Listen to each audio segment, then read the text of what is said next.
بسم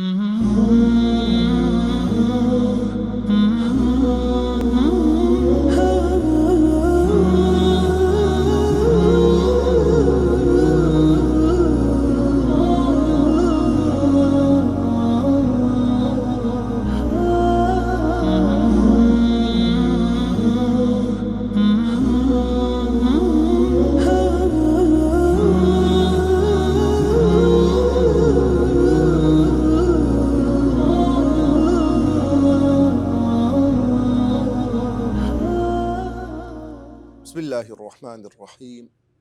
الحمد لله رب العالمين، والصلاة والسلام على خير خلق الله محمد وعلى آله وأصحابه أجمعين. رب اشرح لي صدري ويسر لي أمري واحلل عقدة من لساني يفقه قولي. ربنا آتنا في الدنيا حسنة وفي الآخرة حسنة وقنا عذاب النار. اللهم اجعل القرآن العظيم ربيع قلوبنا ونور أبصارنا وجلاء همومنا وأحزاننا يا رب العالمين، واجعله لنا شفيعا في يوم القيامة يا أكرم الأكرمين. اللهم اجعل أعمالنا هذا خالصا لوجهك العظيم، ولا تجعل لأحد فيه منه شيئا يا أكرم الأكرمين. بەڕێزان خۆشەویستان، گەنج و لاوەکان، لە بەرنامەی زانستەکانی قورئانی پیرۆز لە زنجیرەی سێم دەگەینەوە خزمەت ئێوەی بەڕێز و خۆشەویست. لە زنجیرەکانی پێشوو باسی پێناسەی قورئان و باسی پێناسەی سوورەتی قورئان و باسی پێناسەی ئایەت و واروەها ئەو بابەتانەی لەو چەند بابەتی کە باسمان کرد کە لە خۆی گرتبوو بە پێویست دانرا، واروەها ئیمامی زەمزەمی ڕەحمەتی خوای لەسەر بێ کە باسی کردبوو بە دێرە شەعر و ئێمە شەرح و لێکدانەوەیەکی کورت و پوخت و جوانمان لە بۆی کرد. لەم زنجیرەی ئێستا کە 22 بەیت لە خۆ دەگریتن، باسی دابەزینی قورئانی پیرۆز و باسی ئەو سوورەتانەی مەککیە کە لە شاری مەککەی پیرۆز دابەزیە و ئەو سوورەتانەی لە شاری مەدینەی پیرۆز دابەزیە، باسی ئەو بابەتە دەکەین بزانین مەککی و مەدەنی چییە و چ سوورەتێک مەککیە چ سوورەتێک مەدەنیە. بەویست و ئیزنی خوای گەورە سوبحانەه وتەعالا لە خزمەت ئێوەی بەڕێز دەبین و باسی دەکەین. سەرەتا بزانین نوزولی قورئان، دابەزینی قورئان چۆن بووە و هەروەها نوزول مەبەست پێ چییە. وشەی نوزول وەکو خوای گەورە سوبحانەه وتەعالا مستەڵەحێکی قورئان، خوای گەورە سوبحانەه وتەعالا وشەی نەزەلەی بەکارهێناوە یاخود ئەنزەلەی بەکارهێناوە. وەکو خوای گەورە سوبحانەه وتەعالا لە قورئانی پیرۆز دەفەرمێ شهر رمضان الذي أنزل فيه القرآن، ليرة كلمة أنزل بكارهناوا. بلام لسورة فرقان دفرموه تبارك الذي نزل الفرقان على عبده ليكون للعالمين نذيرا. كما تأودوا شيء نزلوا أنزل هردو لقرآن بيروز بكار هاتوا بظاني ما بس بيتيا. وشي نزول لزماني عربي بمعنى هبوط، ده هبوط معناته هبوط واتشتك لسروا برو خواري وردا بيت خواري ودابزيتا، يعني وهو تحدره من علو إلى سفلي، واتشتك بيت خواري تون كسك لستيايك بأوا تيايكي ليش كاتك كديت خواري يعني بحر ولو بخيراي أو بيدوتري نزول دابزين باران لآسمان كتك دادبزي أو نزولا كاتك بفر دباري أو نزولا همو أوشتانا بيان دوتريتن نزول. كواتا كلمين نزول يعني نزلا بمعنى تشهاتيا ولزماني عربي كدرين نزلا يعني حل ظن معنيتي حل كلمة حل لحلول وهاتوا حلول معنيتيا واتا نشتجيبون واتا جيجيربون لشوينتي لو لزماني عربي دري بميواني دري نزلت دري أهلا وسهلا، يعني جئت أهلا ونزلت سهلا، واتا جئت أهلا كهاتي هاتي كنكسيتي وهاك الشايستي الريز اللي ابني وأتو الشايستي الريز اللي ددري، ونزلت سهلا وشويني وديجير بوي نشتدي بوي خاتي مالك كوا أو شوينة أو مالا بەڕاستی شوێنی حەوانەوەی تووە. کوو لە کوردەواری خۆمان کەسێک میوانی دێ دەرێ ماڵی خۆتە یاخۆ بەخێر بێ بزانە کەواتە کەلیمەی نزول بە معنەی حلول وهو الإقامة واتە نیشتە جێبوون و مانەوەی ئەو کەسە لە شوێنەکە یعنی قورئانی پیرۆز کاتێک نازل بووە لە ئاسمان بەو قۆناغانەی کە دابەزووە و هەتا گەیشتە سەر سینجی پێغەمبەری خوا صلی الله عليه وسلم ئەو قورئانە تاوە لەسەر ڕووی زەوی لە بۆ تێگڕای مرۆڤایەتی وەکو منهەج و پەیڕە و پرۆگرامی خوای گەورە لەسەر زەوی دەمینێتەوە هەتا ڕۆژی قیامەتێ کە خەڵک عملی پێ بکات و بۆیە خوای گەورە سوبحانه وتعالى قورئانی دابەزاندووە لە بۆ پێغەمبەری خوا صلی الله عليه وسلم قورئانی پیرۆز زانایان هەندێک دەفەرمون بە 3 قۆناغ دابەزیە هەندێک دەرێن بە 2 قۆناغ دابەزیە اینجا قورئانی پیرۆز هەندێک دەفەرمون قورئانی پیرۆز خوای گەورە سوبحانه وتعالى أنزله من اللوح المحفوظ واتە خوای گەورە سوبحانه وتعالى بە یەک جاری قورئان لە خرایتە لە شوێنێک حفظ کرا دانراوە کە پێی دەوترێتن لەوح المحفوظ وەکو ابن عباس ڕەزا و ڕەحمەتی خوای لەسەر بێ و ئیجماعی سەحابە لەسەوەی بووە کە ئەوان دەفەرمون قورئانی پیرۆز لە لەوح المحفوظ لەوێن دەرپارێزراوە لەو کاتەدا کە جاری یەکەم لە خزمەت خوای گەورە سوبحانه وتعالى لە لەوح المحفوظ لەوێن دەرێ لەوح المحفوظ ئەو شوێنەیە هەموو ئەسرار و زانستەکانی خوای گەورە تێدا حفظ دەکرێتن وەکو خوای گەورە سوبحانه وتعالى لە قورئان دەفەرمێ بل هو قرآن مجيد في لوح محفوظ أو نص آياتي لسلا أو قرآن بيروزا قرآن كتابة شكودارا في لوح محفوظ خواي قورا لا تختي باريزراو للوح المحفوظ لو يدري داناوا حتى أو كاتي كوا خواي قورا أمر إرادي كدابزي لو لاي بيغمبري خوا صلى الله عليه وسلم بەڵام هەندێک لە زانایانی سەردەمی ئێستاش لەو قسەیە بێدەنگن یعنی نەدەرێن وە نییە نەدەرێن وایە نەڕەتی دەکەنەوە کە بێ قورئان لە لەوح المحفوظ بیتن هەچەندە ئەوە نەسی لەسەرا لە هەمان کاتیشدا زانایان دەڵێن ئەو قورئانە نابی لە لەوح المحفوظ دانرابی لە پاشان لەوێ جوبریل بەش هینابی لۆ پێغەمبەری خوا صلی الله عليه وسلم یەک لەوانە مەسەبی ئەشاعیرەیە ئەشعەریەکان ئەوان نەفی ئەوەی دەکەن کە قورئان کەلامێک بی حرفی هەبی و سەوتی هەبیتن ئێمە وەکو ئەهلی سونە و جەماعە کاتێک کە نەس هات بل هو قورئان مەجید في لوح محفوظ ئەوە تەواو نەس ئەو کۆتایی بە تایبەت ئەگەر نەسەکە قورئان و حەدیسی صحیحی پێغەمبەر بی صلی الله عليه وسلم بەس تەنها لەبەرەوەی برەی نابی قورئان کەلام بی نابی سەوتی هەبیتن لۆ ئەوان لەبەر ئەوەی مەزهبەکانی تری غەیری ئەهلی سونە و جەماعە دەرێن ئەگەر کەلام بی و ئەو کەلامە سەوتی هەبی دەنجی هەبیتن ئەگەر سەوت هەبی و دەنگ هەبی دەبی زمانی شەبی دەبی دەوی شەبیتن ئەوان دێن تەشبیه و تەعتیلی ئەو کەلامی خوای گەورە دەکەن ئێمە دەرێی خوای گەورە سوبحانه وتعالى بەڵێ کەلامی هەیە و ئەو کەلامە بە دەنگ خوای گەورە سوبحانه وتعالى کاتێک دایتی جوبریل وەکو خوای گەورە خۆی دەفەرمێ وەڕەتەلناه تەرتیلا ئێمە خۆمان قورئان بە تەرتیل و خوێندنەوەیەکی نەرم و جوان و لەسەر خۆ دایە بە جوبریل و جوبریل دایتە پێغەمبەری خوا صلی الله عليه وسلم و پێغەمبەری خوش دەستا و دەست دایتە سەحابەکان و هەتا بەدەستی ئێمە گەیشتووە کەواتە لۆیە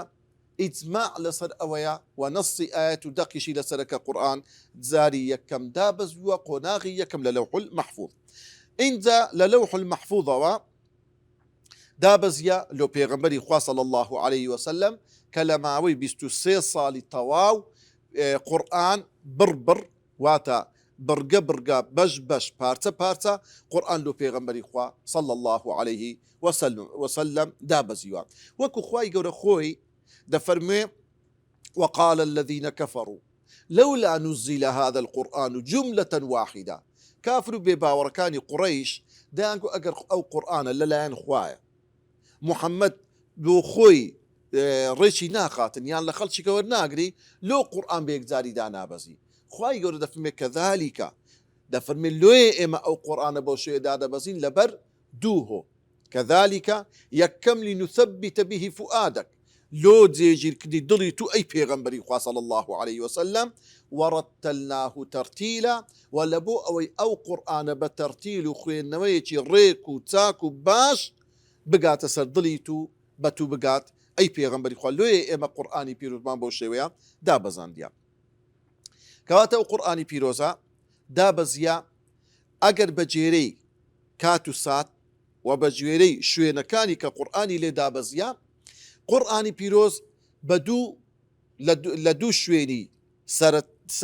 سەرەکی قورئان دابەزیە. بەشێکی مەککیە کە دەکات 13 ساڵ نزیکەی 13 ساڵ و بەشی تری قورئان بەشە سەرەکیەکەی تری قورئان بریتیە لەو ئاەت و سوورەتانەی کە لە شاری مەدینەی پیرۆز دابەزیە کە نزیکەی 10 ساڵ دەگرتەوە. 13 ساڵی مەککە لەگە 10 ساڵی مەدینەی دەکا 23 ساڵ. ئەو 23 ساڵی قورئان کە دابەزیە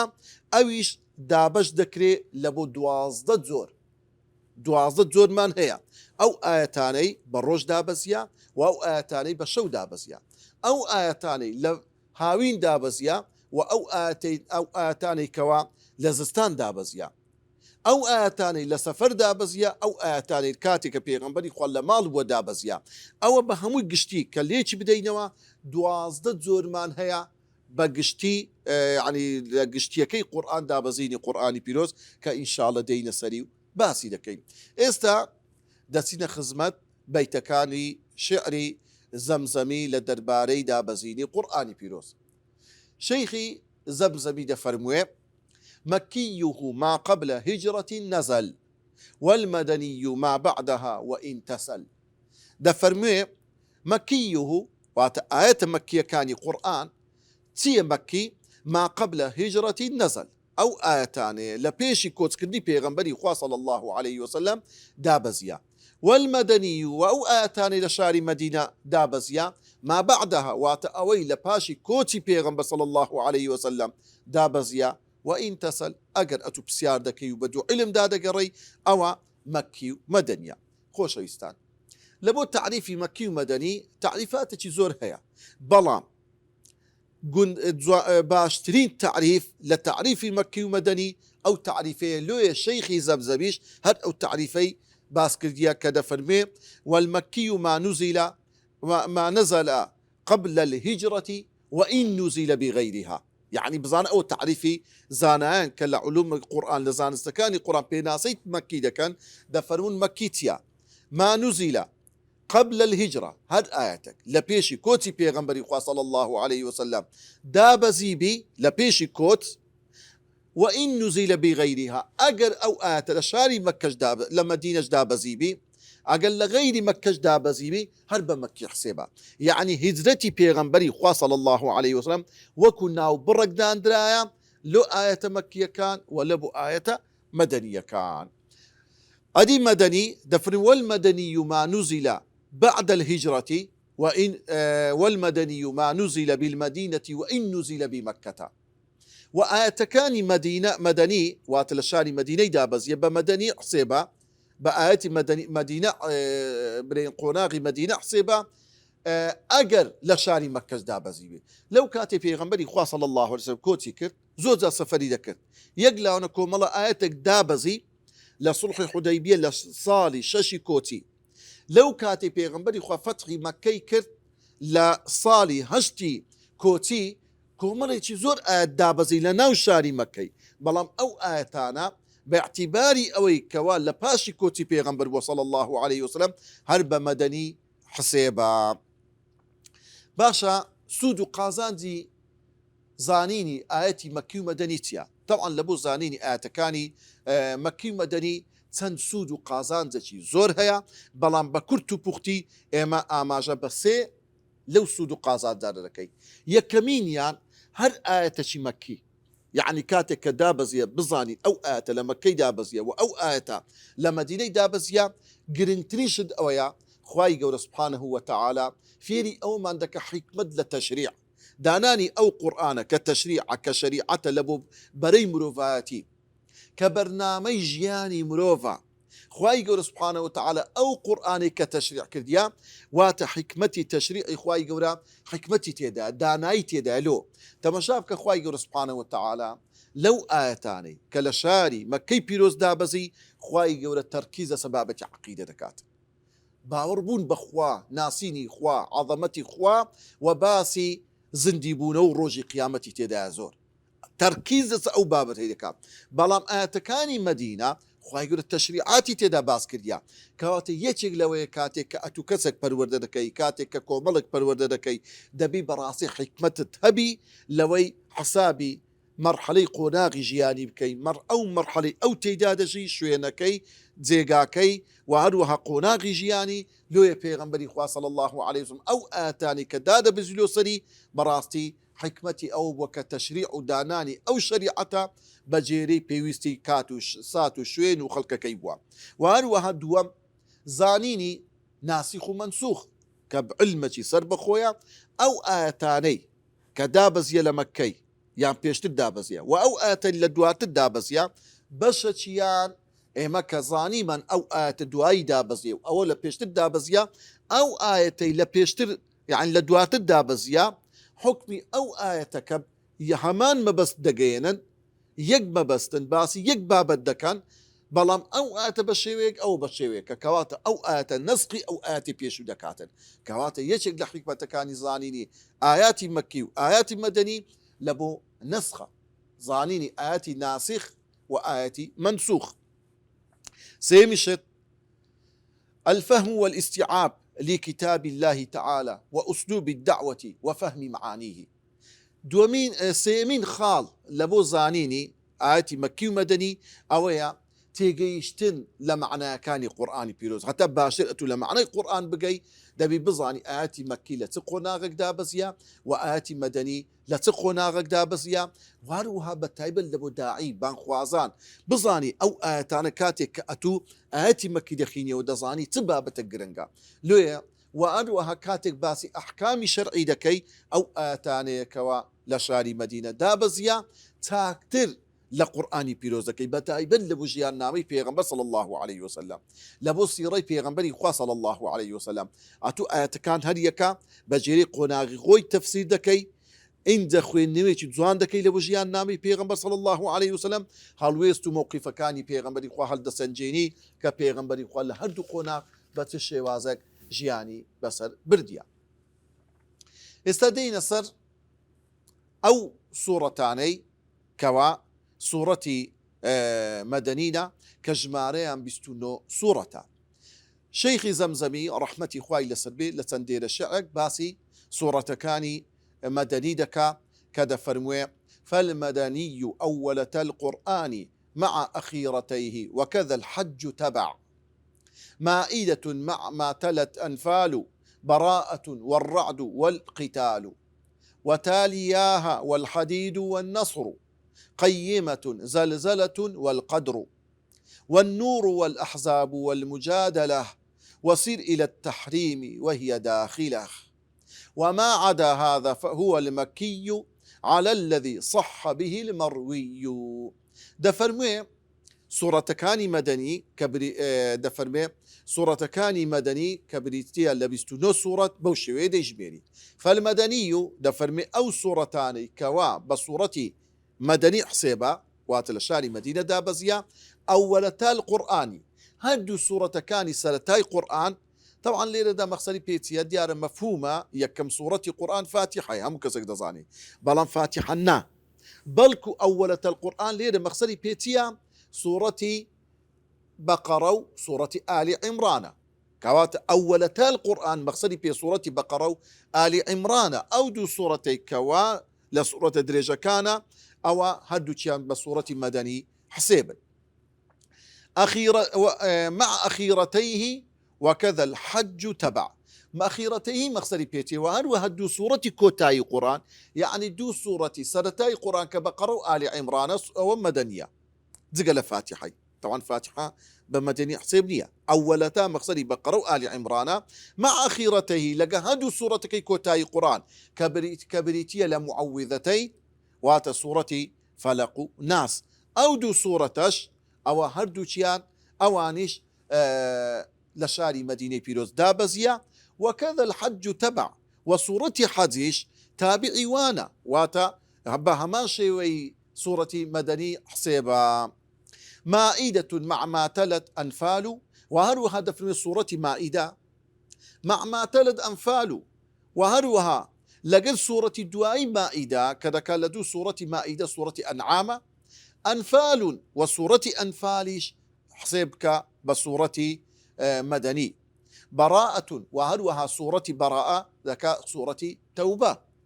أويش مدنية. والرعد، وهروها صورة رعد أي صورة مدنية. والقتال، وصورة قتال وات صورة محمد صلى الله عليه وسلم. كناوي تشكشي هي بصورة قتال ناو براوة أو يازد صورتها تائرة أو أنا هموي صورة مدنينا. وتالياها والحديد والنصر، وتالياها وات أودو صورتشي كالدواي صورة قتال دي كبريتيا لصورة فتح حجرات أودو صورتش هدو كان مدنينا. والحديد والنصر، وصورة حديد أويش صورتش مدنية. والنصر وصورة نصر وات إذا جاء نصر الله والفتح أي صورتش لو صورتان كلشاري مدينة بيروز دابزيا. قيمتون وات صورة بينا لم يكن الذين كفروا من أهل الكتاب والمشركين حتى تأتيهم البينة أو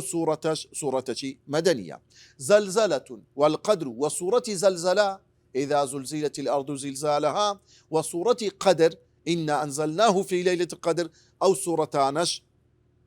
صورة لشاري مدينة بيروز دابزيا. والنور والأحزاب والمجادلة، وصورة نور صورة أحزاب صورة مجادلة أوانش لشاري مدينة دابزيا. وصير إلى التحريم دفرمي لصورة مجادلة حتى دقي صورة تحريم. طبعا لدواي صورة مجادلة صورة حشر دي لدو صورة حشر صورة تغابن دي لدو صورة تغابن صورة صف دي لدو صورة صف صورة جمعة دي لدو صورة جمعة منافقون دي لدو صورة منافقون ممتحنة دي لدو صورة ممتحنة صورة طلاق دي يعني أو بين يعني لمجادلة حتى دقي التحريم. طبعا جزء مجادلة نو صورة لخوغرتيا لتحريم لمجادلة حتى التحريم لو بين حف صورته كأوي كتازة استجماد مان أو حف صورة شهر هموي وات صورتي جزء مجادلة بكامري أو أنا صورتي مدنينا وهي داخلة يعني لمجادلة هتدروا إلى التحريم أو نو صورة هر هموي داخلي صورة كاني مدنينا. وما عدا هذا هو المكي دقا لو صورة تاني استئما باس مانكت كبستو نو صورة هر هموي صورتي مكينة كذا كهشتاو بين صورة. وكو الشيخ دفر بي رحمتي خواي لسر بي على الذي صح به المروي لسر أو رأي كوا رواياتي لسكرا ورواياتي صحيحة كواتب الرزان وخوش ويستان صورة كاني مدني أواني مدنين باتفاق زانايان بالصورة هند بلام أواني تر كاختلاف تدا دوازة صورة من هي مختلف فيه يعني زانايان راي زياديان تدا هبوا لو أنا صورة الرحمن صورة الإنسان صورة الإخلاص وعروها صورة الفاتحة صورة النساء صورة رعد صورة حد صورة حديد صورة الصف صورة تغابن القيامة لقر معوذتين يعني قل أعوذ برب الفلق والناس أو تن صورة زانان راي زياديان هي هندك در مكية هندك در مدنية. فاتحة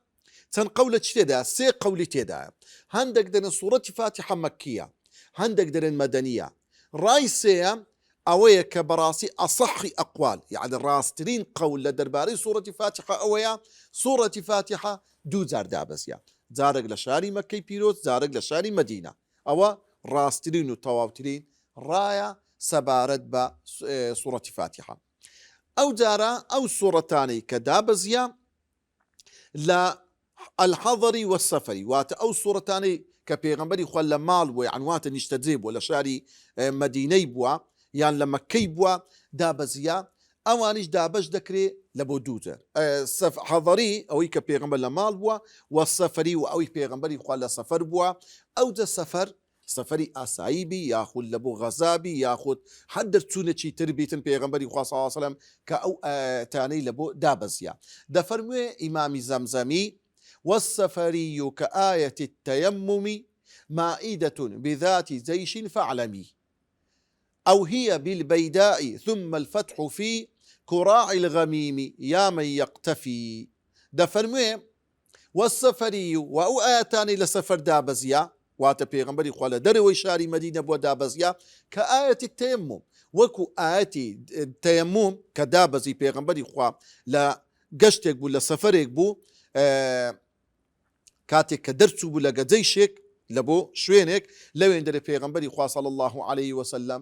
سۆر ئاەتی تەیەموم دابەزی مائیدەتون کە ئەو ئاەتی تەیەموم لە چێن دەرە لە سوورەتی مائیدەیە بذاتی جەیشین لەو کاتەدا پێغەمبەری خوا لە ناو جەیشێک بوو لە سەفەرێک بوو وەکو لە حەدیثی صحیحی ئیمامی بوخاری باز دەکاتن دەفەرموێ پێغەمبەری خوا لە گەڕانەوەی سەفەرێک بوون لە بۆ برین کاتێک دەردچوو بوون لە بۆ شوێنێک دەڕۆیشتن لە گەر سوپایەک لەو کاتەدا ئەو هیە بیلبەیدا یان پێغەمبەری خوا صلی الله علیه وسلم لە شوێنێکی ئاقار و دەشت و چۆلاییەکی بێ ئاو بوو لەوێن دەرێ ئاەتی تەیەموم دابەزی وەکو لە صحیح ئیمامی بوخاری دابەزیە طبعا هاتووە کە دەفەرموێتن خاتو عائیشە خەناوکەچی هەبوو ئەو خەناوکە زۆر خۆشەویست بوو دەفەرمێ خەناوکەکەی لێ بزر بوو ئێمەش بە دوای خەناوکە گەڕاین دوای ئەوەی کە زۆر گەڕان بە دوای خەناوکەکە نەماندیتەوە علی ملوانکەکەی خاتو عائیشە بزر بوو دوای گەڕان و سوورانێکی زۆر طبعا بەهۆی گەڕان و سوورانی خەناوکەکە ملوانکەکەی خاتو عائیشە نەماندیتەوە تاخیر بوون کە تاخیر بووین وەختی نوێژمان بەسە داهات گەڕاین بە دوو ئاو داوای ئاو ماکەوتمە یا ڕەسوڵ الله ئاو نییە لەو کاتەدا موسڵمانەکان یعنی بەڕاستی زۆر پرێشان بوون لەبەر بێ ئاوی کو دەست نوێژ بشۆن بە چ شێوەیەک نوێژێ بکات ئاویش نییە لێ لەو کاتەدا خاتو عائیشە دەفەرمێ ئەبوو بەکر ڕەزا و ڕەحمەتی خوای لەسەر بێ خەڵکێکی زۆر چوونەکەنیە گوتیانها ئەی ئەو بەکر دەبینی خاتو عائیشە چی لەمە کرد کو ئەمەی تاخیر کرد لەبەر ملوانکەیەک دەفەرمێ خاتو عائیشە ئیمامی ئەو بکر یەطعونونی واتە ئەو هەنوو قورچەی لە لاتەنیشتەکانم دەدا واتە لۆوات کرد گلەی لە من دەکرد دەفەرمێ لەو کاتەدا ئاەتی تەیەموم لۆسەر پێغەمبەری خوا صلی الله عليه وسلم دابەزی لە سوورەتی مائیدە کە خوای گەورە فەرمووی فەئین لەم تەجیدوا ماء فتەیەمەموا صەعیدا طەیبا ئەگەر ئاوتان دەست نەکەت بە خۆڵێکی تۆز و خۆڵێکی سەرڕووی زەوی تەیەموم بکەن ئەوە لە جیاتی ئەوەی کەوە دەستنوێژ تەواان تەیەموم معلومی جەنابتانە بەو شێوەیە ئینسان قۆڵ و باسی خۆی هەر دەکاتن هەتا هەنیشتی وەکو چۆن لە بۆ دەستنوێژ ئاوا بەو شێوەیە اینجا شوێنە کە تۆزی لەسەربی ئاوا دەستی خۆی لێ دەدا جارێک یان دووان دەستی خۆی لێ دەدا دەموچاوی خۆی مەسح دەکە بەو شێوەیە لە نیوچەوانی هەتا چەناگەی لەولای گوێچکە هەتا ئەو لای گوێچکەی جاری دووەم دەستی لێ دەداتەوە دەستی خۆی بەو شێوەیە مەسح دەکە هەتا ئێرە ئەوە دەستەکەیش بە هەمان شێوە طبعا ئەوە بەس ئەوەندەیە طبعا تەیەموم زیاتری نییە یعنی دەموچاوت دەستی ڕاستە بە هەمان شێوەش دەستی چەپە ئاوا مەسح دەکەی شەر نییە تەیەمومش ئیلا ئەوە بیزار و یە کابرە نەخۆشە لە خەستەخانەی کەتیا جەڵتە لێیدا حەڕەکەی ناکرد تانی خۆرێک ئەدا تانی خاولیەک بینی بە تۆز و خۆرەی پێوبی خاولیەکەی بە دەموچاوی دابین و لەگە دەستی تەوان دوو ڕاش هەیە هەندێک دەڵێن تەیەموم لە دەست هەتا ئەنیشکە هەندێک دەڕێن بەست ئەو دوو دەستەیە بەس ئەوەندە هەردوو ڕا هەیە بەو شێوەیە دەفەرموێ وهروەها ثم لەو کات دەکە ئاەتی تەیەموم دابەزی طبعا مسلمانەکە زۆر دڵخۆش بوون ئەوەش طبعا تەیەموم ڕوخسەتێکی زۆر گەورەی خوای گەورەیە لە بۆ عەبد و بەندەکانی خۆی لۆیە دەڵێ گوتیان یا ئالە ئەبی بەکر ما هذا بأول الفضل منكم ئەی ئالی ئەو بەکر ئەی بنە ماڵی ئەو بەکر ئەوە یەکەم چاکەی ئێوە نییە وەکو فەزل و بەخششێکی ئێوە لە بۆ ئێمە بەڕاستی ئێوە فەزل و بەخشتان گەلێک زۆرە یەک لەوانە بە سەبەبی ئالی ئەو بەکر خانەوادەی ئەو بەکر ئاەتی تەیەموم دابەزێ تەواان خاتو عایشە دەفەرمێ کاتێک هەستاینەوە لە شوێنەکەمان بەزی هێش تەماشام کرد خەناوکە لە بر عشترەکە بوو خناوكەکە و ملوانکەش دیتەوە و ئاەتی تر مش دابەزی ثم الفتح وهروها أو آياتي لكاتي أو آياتاني كلكاتي فتح دابزي لسورة فتح يعني أو سورة فتح بكاملي كدابزي لچين در دابزي لشوينك بيدو كراع الغميم أو كراع الغميمة دوليكا لبين مكة ومدينة سورة فتح تدا دابزي يا من يقتفي يعني يتبع أي أو كسي بشوين كوتي حقو علم دا دقري وبمعنى اتقوا بعد يوما وترجعون أول هذا الحتم دا فرمي وآخر آية كدابزي ألي رباسي آخر آية دكا يعني لو آية اتقوا بتدس بيدكا اتقوا أو اتقوا تسيلدوا هاتي وشي يوما واتقوا يوما ترجعون فيه إلى الله ولا كوتاي آية واتقوا يوما ترجعون أو آيتي دس بيدكا اتقوا يوما واتقوا يوما وترجعون وشي ترجعون لدودي واتقوا يوما ترجعون أول هذا الحتمة أول هذا الختمة عفوا وأروى هذا فرمي وبمعنى اتقوا وبعد يوما وترجعون أول هذا الختمة واتا آخر آية كدابزي ختمي قرآني بيكرا كوتاي بيهات دا فرمي أو آية واتقوا يوما ترجعون فيه إلى الله أو أجلس الرئيسان عندنا آخر آية بوا ويوم فتح آمن الرسول لآخر الصورة يا سؤول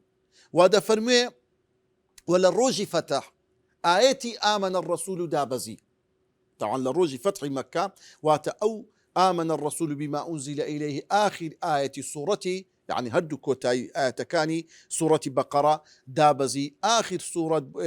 لكوتاي سورة بقرة يا سؤول أي أو كسي كواب سيار دكي يبدو علم دقري أو آتانا وأروها ونزل في السفر أو كدابزيا لسفر ويوم بدر سورة الأنفال مع هذان خصمان وما بعد تبع ويوم بدر سورة الأنفال مع هذان خصمان وما بعد تبع دا فرمي لا زنجي بدر لناو شويني بدر طبعا بدر شويني ككوا لدرو الشاري مدينة دا فرمي لروجي بدر سورة أنفال دابزي كوات أوش حضرينية سفرية وهروها لقد دابزيني آياتي هذان خصماني أو آية لدنجي بدر دابزي لناو بدرش دابزي كالدرو الشاري مدينة بو أو هذان خصمان لسورة حزة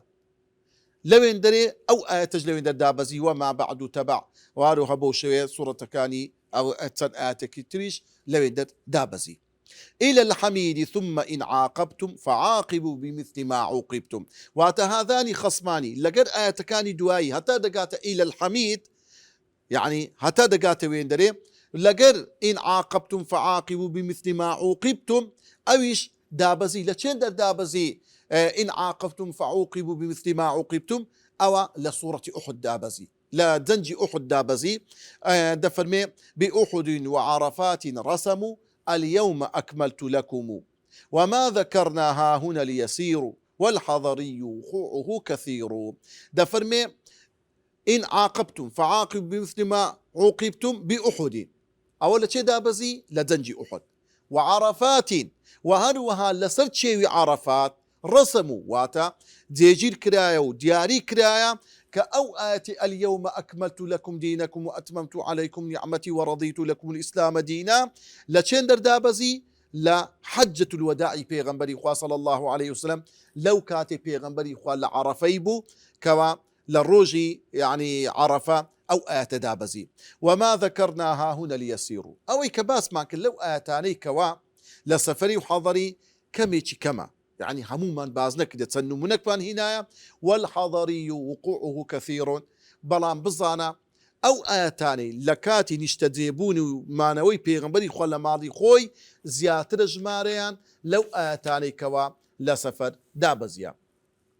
أو دارا أو آياتاني بشو دابزيا أو آياتاني بروج دابزيا وصورة الفتح أتت في الليل وآية القبلة أي فولي دفرمي سورة فتح بشو دابزي أتت في الليل لبو بيغمبري خواد بشو وآية القبلة أدي أو آية كباسي قبلي دكك خواي سبحانه وتعالى دفرمي فولي وجهك شطر المسجد الحرام أو آية بشو دابزيا. وقوله يا أيها النبي قل بعد لأزواجك والختم سهل دفرموه.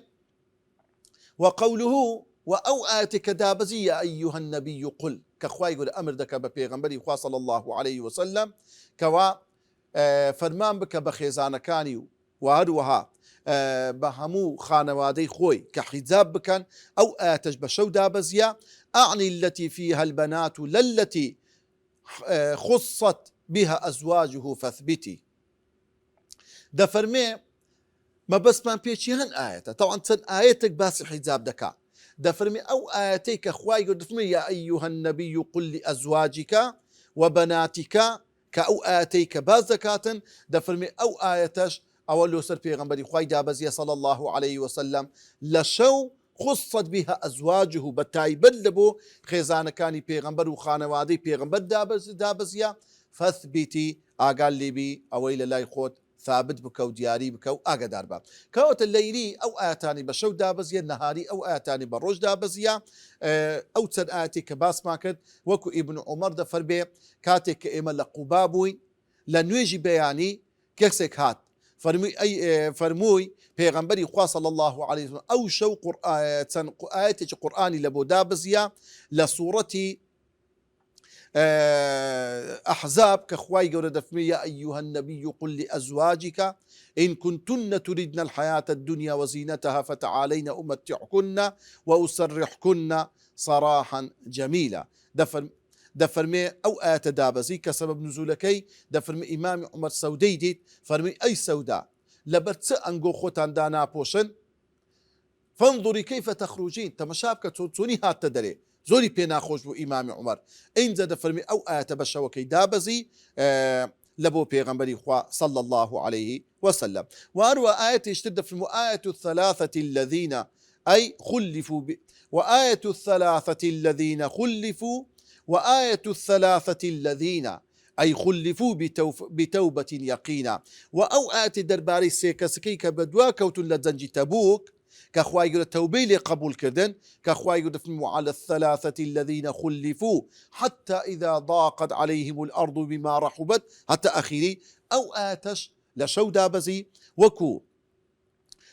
لمالي أم سلمي بو پیغمبری خوا صلى الله عليه وسلم نزيكي يجمعك أو سيكسا پیغمبری خوا صلى الله عليه وسلم أمري كربو بالصحابة كان كراس يانقوت بلام خواي قولة درجي زور قولة كردن لبن أو راسي كرديان لويا لشوكي آتك دابزي كخواي قولة توبيلي قبول كردن كمجيني يتي زوزور خوش بو لبوان. إن دا دفرمي أما النهاري فهذه بعض لليلي على أن الكثير بالنهار نزل. أو آتني كباس ماكد أو تسن آيات تقول درباري أو آتني بشو دابزي بلام أو آتاني بالروج دابزيا زور لجمارنا نزياترن. أو آتاني بزستان دابزيون أو آتاني بهاهوين دابزيون واتا صيفي وشتوي صيفية كآية الكلالة والشتيئي كالعشر في عائشة. دفرمي صيفية أو آتانك هاوين دابزيا كآية الكلالة وكو آية كلالة شيئا أو كسي كدمري فرعي وارثي داكو بابي هيا نفرعي وارثي خواري ويهي واتا لمن دالو نوو كساني كميلاتي لي بقرن واتا من لا والد له ولا ولد نب داكو بابي هنا مالو من دالي هي كالصورة نساء خواي قول باسي كرديا أو آية لشي دابزي لهاوين بودابزي وكو خواي يقول لسورة نساء دفر به يستفتونك قل الله يفتيكم في الكلالة. وكو إمامي عمر دفر به ألا تكفيك آية الصيف صحيح بخاري ومسلم هاتيا كاتك بسياري ليدك الدرباري كسيك كلالية دفر به آية الصيف أو آية هاوين دابزي كافينيا والشتيئي كالعشر في عائشة أو آية للدرباري براءة خاتو عائشة كالصورة النور دابزيا دفرمي أولا چين دابزيا لشتوي وات لزستان كخاتو عائشة دفرمي دواي أوي بختارة زور قورا بخاتو عائشة كرا للان عبد الله كوري سلول دفرمي كاتي يقمانجي بيتو تاوروانم دكت كوا خواي قورا ئەمرێک دەربکە فەرمانێک بکە کاتێکەوە بزانین ئەو بابەتە یەکلابیتەوە. وەکو برەی خاتو عایشە دەفەرمێ ئەمن بەڕاستی زۆر خۆم پێ زۆر لەوەی کەمتر بوو کاتێک کە خوای گەورە چەند ئاەتێک دەربارەی من دابەزی. ئینجا دەفەرمێ وئینەه دەفەرمێ خاتو عایشە وئینەه لەیەتەحەدەڕ منه مثل الجمال پێغەمبەری خوا صلی الله عليه وسلم في يوم شات لە ڕۆژێکی زۆر ساردی زستان تک تک تونۆک ئارەقەی لە قەلبی دەهاتە خوارێ لەو کاتەدا دە ئاەت دابەزی لە سوورەتی نور لە دەربارەی بەڕائەتی خاتو عایشە إن الذين جاءوا بالإفك عصبة منكم هەتا کۆتایی خوای گەورە سبحانه وتعالى باسی ئەو ئاەتانە دەکە لە دەربارەی بەڕائەتی خاتو عایشە و ئاەتی فیڕاشی واتە ئەوەی لە ناو جێ و بالینگان بۆ لە بۆ پێغەمبەری خوا دابەزیە کە ئاەتی الثلاثة المقدمة